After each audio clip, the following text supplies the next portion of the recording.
السلام عليكم. ازيكم عاملين ايه؟ يا رب تكونوا بخير. طبعا انا قبل ما ابدا الفيديو ما ننساش نصلي على النبي، ويلا نشوف هنعمل ايه مع بعض. هنعمل مع بعض يا بنات طريقه المحشي بطريقه سهله وسريعه ولذيذه، وكل اللي هيدوقه من ايدك هياكل صوابع وراه. والله تعالوا بقى مع بعض نشوف هنعمله ازاي. اول حاجه يا بنات جبت كده حله معايا على النار، وبعد كده نزلت فيها ببصلايه كبيره حلوه كده، وبعد كده حطيت عليها شويه زيت ونزلت عليها بورقه لورا. هابتدي بقى يا بنات إن أنا أقلِّب كده لحد لمّا البصلاية تبتدي إن هي تاخد لون، وهنا كده كانت البصلاية اتحمّرت أهو، تمام يا بنات. بعد كده بقى هانزل عليها بمعلقة كبيرة من البابريكا. بُصّوا بقى يا بنات، البابريكا هنا تبتدي إن هي تاخد لون، هانزل على طول بمعلقتين من الصلصة. خلاص كده قلّبت الصلصة مع البصل، هانزل على طول بالطماطم. معايا هنا كيلو من الطماطم غسلاه كويس جدًا وفرمته في شفشق الخلاط. أو ممكن تعمليه في الكبة برضه على حسب ما أنتِ ما بتعمليها إزاي. بُصّوا بقى يا بنات، هانزل هنا بمعلقة كبيرة كده من السكر عشان الحموضة بتاعة الطماطم. هنا بقى يا بنات هاغطّي الحلة خالص لحد لمّا الطماطم تتسبِّك براحتها. هنا بقى بعد ما اتسبِّكت هاشيل منها شوية طماطم وهاقول لكم هنعمل بيها إيه دلوقتي. وهنا كده بقى هابتدي إن أنا أحط شوية كمون صغيرين، وبعد كده هاقول لكم هنعمل إيه مع بعض. بُصّوا بقى يا بنات، أنا هنا هابتدي إن أنا أشيل من الصلصة الخفيفة أوي، أوي اللي هي اللي فوق دي. أنا مش عايزة من الصلصة التقيلة، أنا عايزة من الصلصة الخفيفة اللي فوق دي. لو ملاحظين إن أنا باخد من اللي هي الصلصة الخفيفة. بعد كده كان عندي هنا ما شاء الله كمية رُز.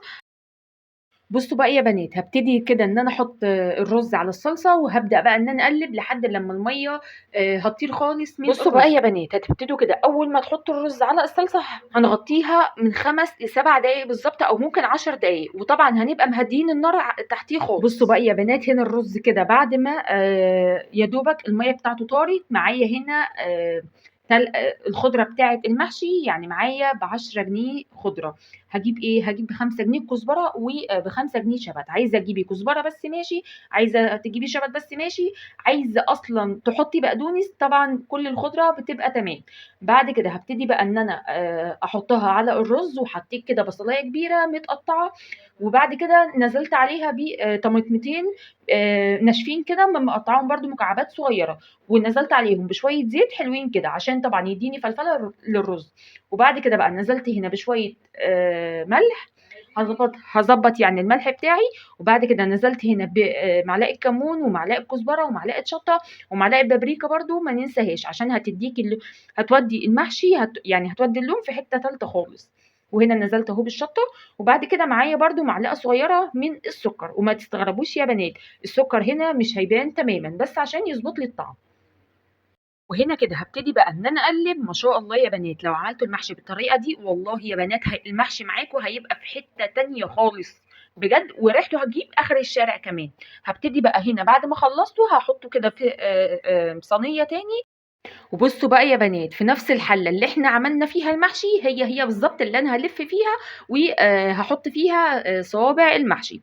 واستنى هتشوفوا الكلام ده معايا. أنا هنا كده حطيته في الصينية. بُصّوا بقى التقطيعة دي بتاعة الورق، التقطيعة دي بقى يا بنات بتاعتكم أنتم، بس أنا هنا باحب الصوابع تبقى يعني صغيّرة شوية، ما احبش الصوابع الكبيرة أبدًا. طبعًا معانا هنا بقى الورقة كده هابتدي إن أنا أفردها على هافرده بقى كده على الحاجة اللي أنتِ هتبتدي إن أنتِ تلفّي عليها. أنا هنا كان عندي الطبلية، هابتدي بقى إن أنا أقطّع عليها كده زي ما أنتم ما شايفين.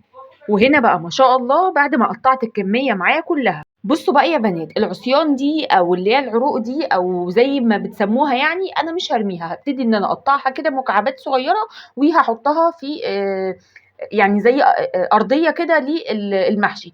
الطريقة دي يا بنات مش هتخلّي معايا المحشي يلزق خالص، وكمان بتبقى جميلة جدًا في الأكل. يعني عايزة تحطّي دي ماشي، عايزة تحطّي اللي هي العروش بتاعة الخضرة برضه ماشي بتبقى جميلة. وهنا بقى طريقة اللَف معايا هاخد كده ورقاية صغيّرة، بعد كده هابتدي إن أنا ألفّها على الطبلية. عايزة تلفّيها على إيديكِ برضه ماشي، والكلام ده هاورّيه لكم معايا. بس أنا هنا بدأت إن أنا ألِف كده زي ما أنتم ما شايفين. بُصّوا بقى ما شاء الله، الصوابع بقى زي ما أنتم ما تحبّوا. أنا هنا باحب الصوابع الحجم ده بتبقى جميلة بجد، بجد يا بنات. شايفين ما شاء الله، وما فيش أسهل وأسرع من كده ما شاء الله. اللهم بارك. شايفين هنا بقى ابتديت ان انا الف على ايدي كده اهو، وبرده عايزه تلفي كده ماشي، عايزه تلفي كده ماشي زي ما انت ما عايزه. وهنا بقى ما شاء الله خلصت الكميه معايا كلها، ابتديت كده ان انا ارصها اهو. وهنا بقى الشوربه اللي انا عملتها، بصوا يا بنات، فاكرين بقى معلقتين الصلصه اللي احنا شلناهم في الاول؟ هم دول هجيبهم بقى وهحط عليهم شويه شوربه كده، وهبتدي ان انا اسقي المحشي، وهخلي اول صف يا بنات من غير شوربه خالص. وبعد كده هعلي عليه النار شويه لحد لما يغلي كده، وبعد كده هوطي عليه النار، هعمله معامله الرز عادي خالص. ماشي.